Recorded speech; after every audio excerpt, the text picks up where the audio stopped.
मैं हूं शेषनाथ यादव, आपके अपने यूट्यूब चैनल एसएम कोचिंग शिक्षक। हम लोग संविधान के बारे में पढ़ रहे थे और आज हम लोग संविधान में महान्यायवादी के बारे में पढ़ेंगे। अटॉर्नी जनरल क्या होता है, महान्यायवादी कौन नियुक्ति करता है, क्या योग्यता होती है, क्या कार्य होता है, इनका कार्यकाल कितना होता है, क्या पावर है इनको, इन सब के बारे में इस वीडियो में हम लोग चर्चा करेंगे।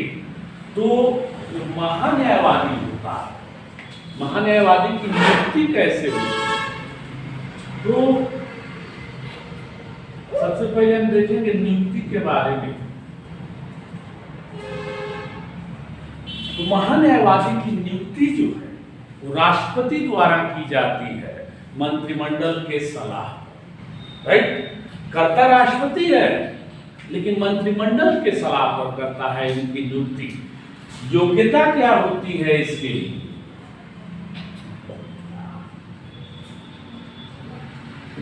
संविधान में यह कहा गया कि महान्यायवादी के पद पर नियुक्त होने वाले व्यक्ति में उच्चतम न्यायालय के न्यायाधीश बनने की योग्यता होनी चाहिए। क्या योग्यता होनी चाहिए?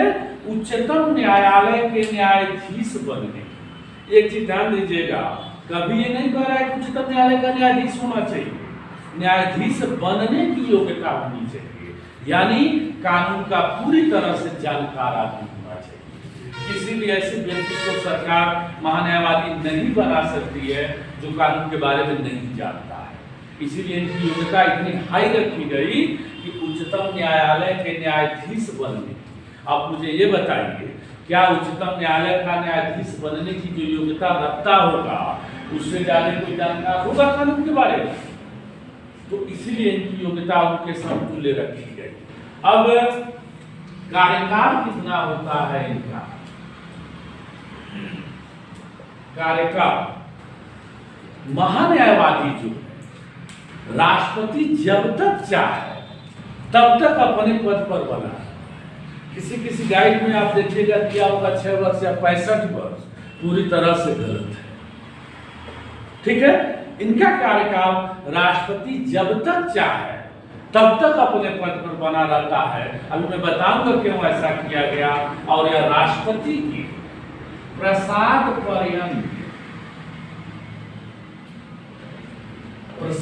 पर्यंत अपने पद पर बना रहता है। एक और व्यक्ति था संविधान में जो राष्ट्रपति के प्रसाद पर्यंत रहता था और वो था राज्यपाल। तो 2 व्यक्ति ऐसे हैं, एक राज्यपाल और दूसरा महान्यायवादी जो राष्ट्रपति के प्रसाद पर्यंत रहते हैं। राइट, अब कार्य तथा अधिकार, क्या कार्य है इसका? तो जो महान्यायवादी होता है यह भारत सरकार का सर्वप्रथम विधि अधिकारी होता है और यह सरकार को विधि संबंधी विषयों पर सलाह देता है। अगर आपसे पूछा जाए कि भारत सरकार का सर्वप्रथम विधि अधिकारी कौन होता है तो आपका उत्तर हो जाए महान्यायवादी। राइट, और इसका काम क्या होता है कि यह सरकार को विधि संबंधी विषयों पर सलाह देता है। इसीलिए इनका कार्यकाल फिक्स नहीं किया गया। अगर मान लीजिए इसका भी कार्यकाल 6 वर्ष या 5 वर्ष कर दिया जाता, फिक्स कर दिया जाता, और कोई सरकार बनती है, सरकार बनी, मान लीजिए उसने अपना महान्यायवादी नियुक्त कर दिया, अब क्या होगा? सरकार की कोई गारंटी नहीं है कब तक चलेगी। मान लीजिए ऐसा भी हो सकता है कि कोई सरकार बनी, उसने अपना महान्यायवादी नियुक्त किया और 2 साल में सरकार गिर गई, फिर चुनाव हुआ, तब तक दूसरी सरकार बन गई और ये अपने पद पर बना हुआ। तो ये बताइए, क्या विपक्ष वाला दूसरे पार्टी को सही सलाह देगा? नहीं देगा। इसीलिए जब तक सरकार रहती है तब तक ये रहते हैं। जैसे ही सरकार चेंज होती है तुरंत महान्यायवादी बदल जाता है। क्यों? क्योंकि ये बहुत महत्वपूर्ण पद होता है। जैसा ये करेगा, अगर मान लीजिए कोई मामला, न्यायिक मामला सुप्रीम कोर्ट में जाता है तो सरकार की तरफ से यही जाकर बहस करता है महान्यायवादी। इसकी आवाज जो है वो सरकार की आवाज मानी जाती है। इसीलिए इस पद पर किसी ऐसे व्यक्ति को नहीं बैठाया जा सकता है जिसको कानून के बारे में नॉलेज न हो। इसीलिए इनकी जो है कार्यकाल राष्ट्रपति की इच्छा पर छोड़ दिया गया। और आप जानते हैं राष्ट्रपति की इच्छा कब तक रहेगी? जब तक प्रधानमंत्री की इच्छा रहेगी। जैसे ही सरकार चेंज होती है, प्रधानमंत्री चेंज होता है, महान्यायवादी को बदल दिया जाता है। अब इसको अधिकार क्या होता है कि महान्यायवादी को यह अधिकार होता है कि वह संसद के दोनों सदनों में से, दो सदन कौन कौन है? लोकसभा और राज्यसभा, दोनों सदनों में से किसी भी सदन की किसी भी बैठक में, यहाँ तक कि संयुक्त बैठक में भी भाग ले सकता है, लेकिन उसे मत देने का अधिकार नहीं होता है। क्यों? क्योंकि वह संसद का सदस्य नहीं होता है। पूछा जाता है कि क्या महान्यायवादी सदन के अंदर मतदान कर सकता है? तो आपका उत्तर बल नहीं।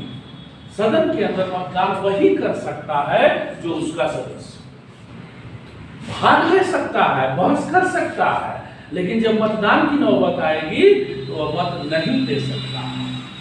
इसके अलावा जो है महान्यायवादी को भारत के किसी भी न्यायालय में सुनवाई करने का अधिकार होता है। पूछा जाता है कि महान्यायवादी किस न्यायालय में सुनवाई कर सकता है, सरकार का पक्ष रख सकता है? ये सर्वोच्च न्यायालय में, भी उच्च न्यायालय में, जिला न्यायालय में या उपयुक्त सभी में? तो आपका उत्तर हो जाएगा कि उपयुक्त सभी में, किसी भी न्यायालय में कहीं भी जाकर के सरकार का पक्ष रख सकता है। ठीक है। अब सवाल ये पूछा जाता है कि वर्तमान में भारत के महान्यायवादी कौन है? तो वर्तमान में भारत के महान्यायवादी के वेणुगोपाल हैं।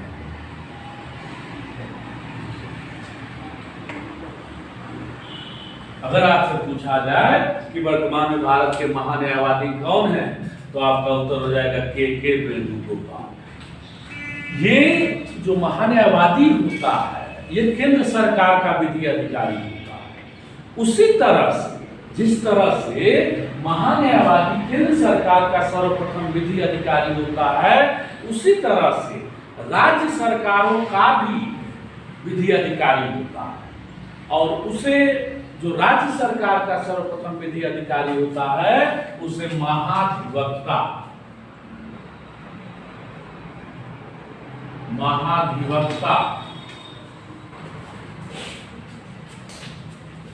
एडवोकेट जनरल कहा जाता है। पूछा जाता है कि राज्य सरकार का सर्वप्रथम विधि अधिकारी कौन होता है, तो आपका उत्तर हो जाएगा महाधिवक्ता, एडवोकेट जनरल।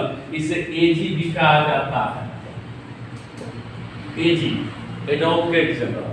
अब आपसे अगर पूछ दे कि वर्तमान में उत्तर प्रदेश के महाधिवक्ता कौन है, तो आपका उत्तर हो जाएगा राघवेंद्र सिंह।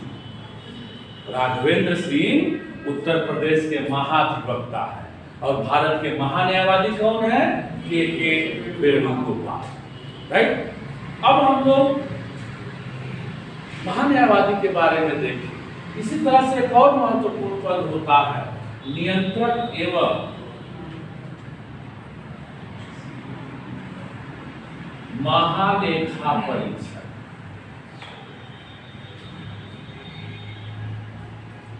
नियंत्रक एवं महालेखा परीक्षक,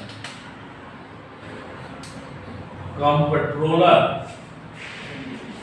एंड ऑडिटर जनरल। किसी को कैग बोला जाता है, CAG बोला जाता है। राइट। महान्यायवादी के पश्चात जो है दूसरा महत्वपूर्ण पद नियंत्रक एवं महालेखा परीक्षक का होता है। यह सरकार की वित्तीय प्रणाली का नियंत्रण करता है। अब इनकी नियुक्ति कैसे होती है नियंत्रक एवं महालेखा परीक्षक की? इनकी भी नियुक्ति राष्ट्रपति मंत्रिमंडल की सलाह पर राष्ट्रपति द्वारा की जाती है। जिस तरह से महान्यायवादी की नियुक्ति करता था राष्ट्रपति, उसी तरह से नियंत्रक एवं महालेखा परीक्षक की नियुक्ति भी मंत्रिमंडल के सलाह पर राष्ट्रपति करता है। अब सवाल पूछा जाता है इनको शपथ कौन दिलाता है? तो नियंत्रक एवं महालेखा परीक्षक को शपथ जो है राष्ट्रपति या उसके द्वारा नियुक्त कोई व्यक्ति दिलाता है। अगर मान लीजिए राष्ट्रपति खाली है तो वो दिला देगा, अगर राष्ट्रपति कहीं व्यस्त है तो अपने बिहाफ पर किसी भी व्यक्ति को नियुक्त कर देगा और ये उनको जा करके शपथ दिला देगा। राइट। अब कार्यकाल, जो नियंत्रक एवं महालेखा परीक्षक होता है इसका कार्यकाल 6 वर्ष या 65 वर्ष, 6 वर्ष या 65 वर्ष दोनों में जो पहले होता है। 6 वर्ष या 65 वर्ष का मतलब ये होता है कि 6 वर्ष उसका कार्यकाल है, 65 वर्ष उसकी उच्चतम आयु है। अगर मान लीजिए 65 वर्ष पहले आ जाता है तभी रिटायर हो जाएगा और 6 वर्ष पहले पूरा हो जाता है तभी रिटायर हो जाएगा। जैसे मान लीजिए कोई व्यक्ति 62 साल की उम्र में अगर नियंत्रक एवं महालेखा परीक्षक बनता है तो क्या वो 6 वर्ष रह पाएगा? नहीं रह पाएगा, 65 वर्ष पहले आ जाएगा तभी वो रिटायर हो जाएगा।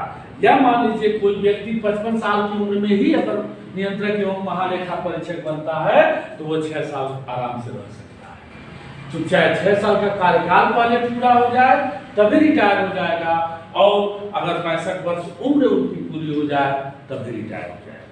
त्यागपत्र किसको देते हैं? ये त्यागपत्र ये राष्ट्रपति को देते हैं। राइट। अब इसका कार्य क्या होता है? कार्य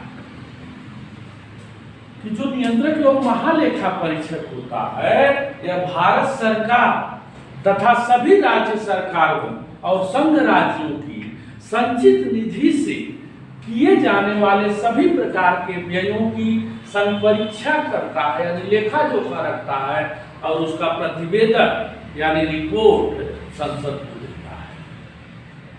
अब सवाल पूछा जाता है कि वर्तमान में कौन है भारत के नियंत्रक एवं महालेखा परीक्षक? तो अगर आपसे पूछा जाए कि बताओ वर्तमान में भारत के नियंत्रक एवं महालेखा परीक्षक कौन है, तो आपका उत्तर हो जाएगा गिरीश चंद्र मुर्मू है।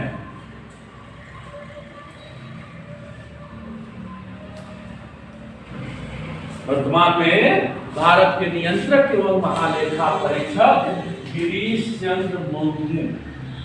आपको याद होगा जब जम्मू कश्मीर को केंद्र शासित राज्य का दर्जा दिया गया तो जम्मू कश्मीर का पहला उपराज्यपाल इन्हीं को बनाया गया था, गिरीश चंद्र मुर्मू को। लेकिन फिर वहां से रिजाइन दिए और इस समय वर्तमान में इन्हें भारत का नियंत्रक एवं महालेखा परीक्षक बनाया गया है। राइट। अब जो नियंत्रक एवं महालेखा परीक्षक होता है इनको भी हटाने की प्रक्रिया को महाभियोग कहा जाता है। मैंने आपको बताया था कि कुल 4 लोग ऐसे हैं संविधान में जिनके लिए महाभियोग शब्द का यूज होता है। राष्ट्रपति, न्यायाधीश, निर्वाचन आयुक्त और नियंत्रक एवं महालेखा। राइट। तो ये था, मैंने आपको बताया कि महान्यायवादी और नियंत्रक एवं महालेखा परीक्षक के बारे में। इससे बाहर से क्वेश्चन नहीं पूछा जाता है। अगर आपको ये वीडियो अच्छा लगा हो तो आप इसे लाइक और सब्सक्राइब कीजिएगा और इसे शेयर कीजिएगा ताकि अधिक से अधिक लोगों को इस वीडियो का लाभ मिल सके।